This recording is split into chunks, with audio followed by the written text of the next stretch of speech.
Okay, let's dive into this. Welcome back to another explainer. Today, we're tackling a topic that, well, it might make you groan initially. I completely get it, but it's absolutely vital. Ethical SOAP note documentation.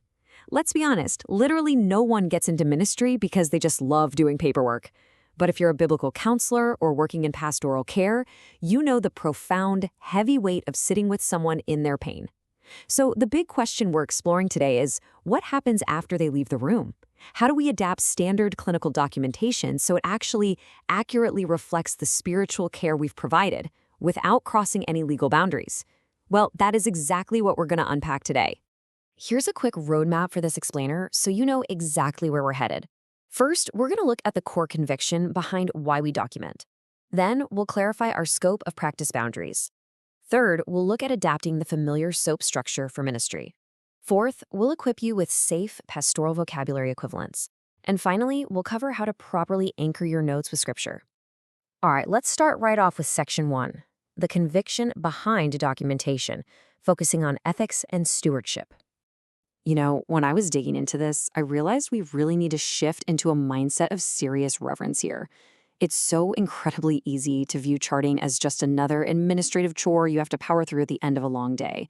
But look at this. Documentation is stewardship, not bureaucracy. Think about that. When someone shares their deep trauma, their hidden shame, or their relational brokenness with you, they are entrusting you with something profoundly sacred. True biblical ethics flow directly from protecting the vulnerable.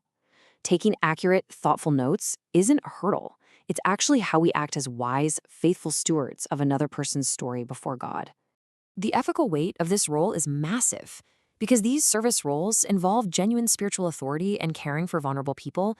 Things like strict confidentiality and Christ-centered public accountability, they aren't just polite suggestions. Thorough documentation actually becomes the mechanism that proves legal prudence was exercised, safety was maintained, and that proper referrals were made when complex crises popped up. It is a core, fundamental part of providing safe and ethical ministry. That brings us perfectly to Section 2, Scope of Practice Boundaries, specifically looking at legal and ethical restraint. And this brilliantly illustrates the divide we have to respect. Depending on where you practice, like under Wisconsin law for Restoring Hope Ministries, for example, words have very strict legal definitions. On the one side, we have licensed clinical care. That's where words like psychotherapy, diagnosis, and treatment live. That vocabulary belongs absolutely exclusively to state-licensed professionals. But on the flip side, we have biblical and pastoral soul care. Here, our focus is on Christ-centered counsel, addressing a presenting concern. It's incredibly deep, transformative work for sure, but it is done in a distinctly pastoral lane. So why does this exact distinction matter? Why are we splitting hairs over vocabulary?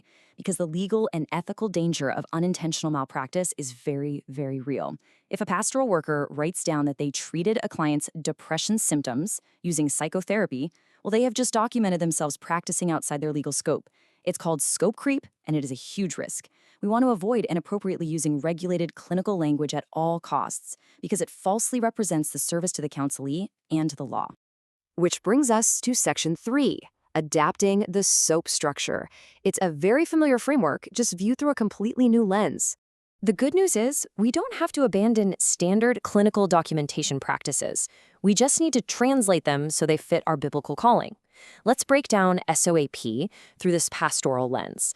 For subjective, you simply record the counselee's reported struggle, so their words, their fears, their hopes.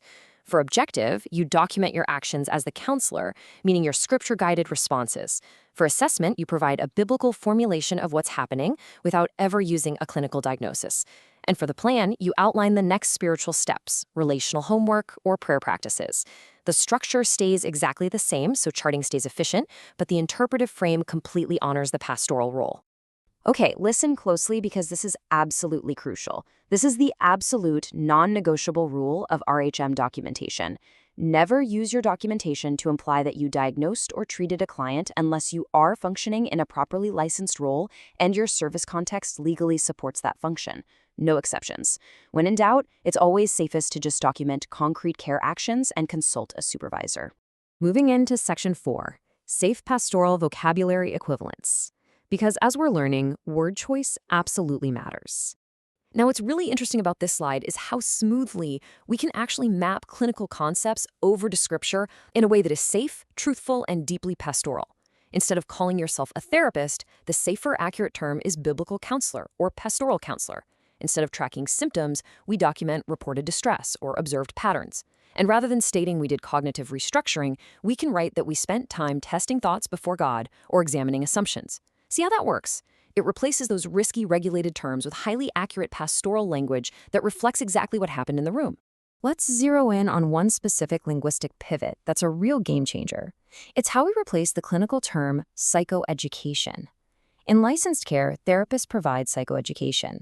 But in RHM documentation, the safe, biblical, and pastoral equivalents for this clinical term are wisdom instruction, pastoral teaching, scripture-guided explanation, or apostolic-style exhortation. So when do we actually use these terms?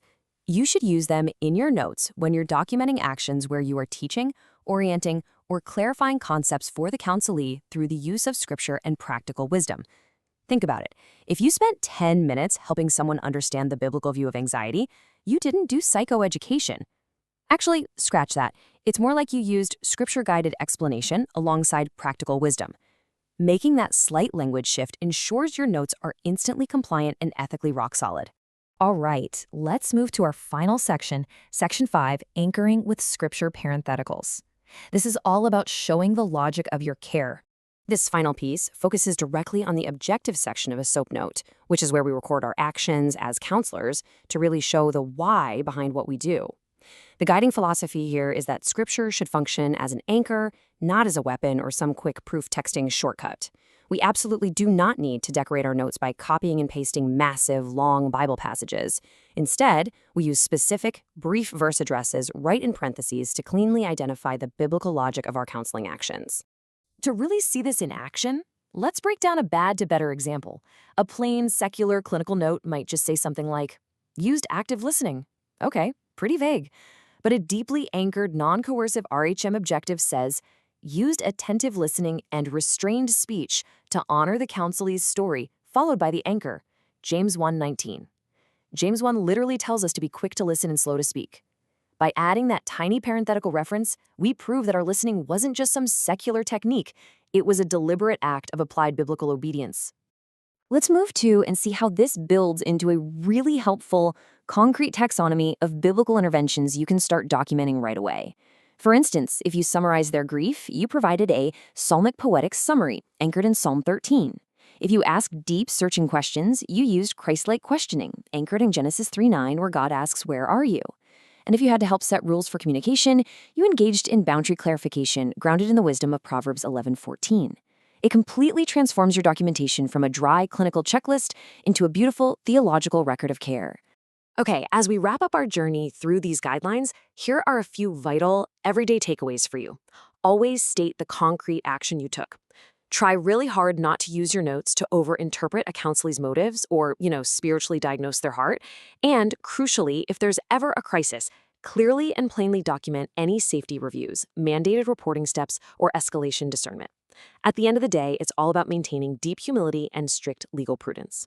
So the crucial question I want to leave you with is this. Through your documentation, how will you faithfully steward the stories of those you counsel? The very next time you sit down to write a SOAP note, I want you to remember that you aren't just doing paperwork. No way. You are practicing a tangible act of love, accuracy, and ethical protection for the vulnerable people God has placed in your care. Keep learning, keep serving faithfully, and we will catch you in the next explainer.